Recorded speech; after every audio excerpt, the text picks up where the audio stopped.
Johnny master choreographer గా సంచలనాలు సృష్టించాడు. తెలుగులోనే కాదు, తమిళ సినిమా రంగంలోనూ జానీ మాస్టర్ హవాయే వేరు. సూపర్ స్టార్స్ మూవీస్ కి జానీ మాస్టర్ సూపర్ గా కొరియోగ్రఫీ చేస్తాడు. జానీ మాస్టర్ అకౌంట్ లో బోలెడన్ని హిట్లు. కొరియోగ్రాఫర్ గా జానీ మాస్టర్ అగ్రస్థానానికి చేరుకున్నాడు. డాన్సర్స్ అసోసియేషన్ అధ్యక్షుడిగా కూడా ఎదిగాడు. జనసేన పార్టీ నాయకుడిగా కూడా కృషి చేస్తున్నాడు.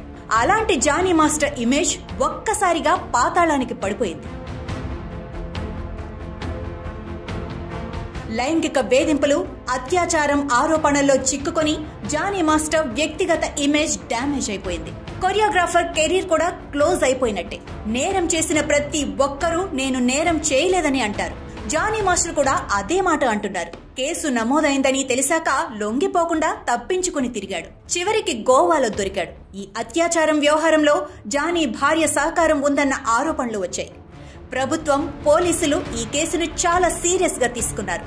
బాధితురాల్ని జానీ పలుమార్లు అత్యాచారం చేశాడనటానికి స్పష్టమైన ఆధారాలు కూడా ఉన్నట్లు తెలుస్తోంది. నిప్పులు చిమ్ముకుంటూ నింగికి ఎగసిపోతే జానీ మాస్టర్ ని నిబిడాశ్చర్యంగా చూసిన సమాజం ఇప్పుడు నెత్తురు కొక్కుకుంటూ నేలకు రాలిపోతే నిర్దాక్షిణ్యంగా చూస్తోంది.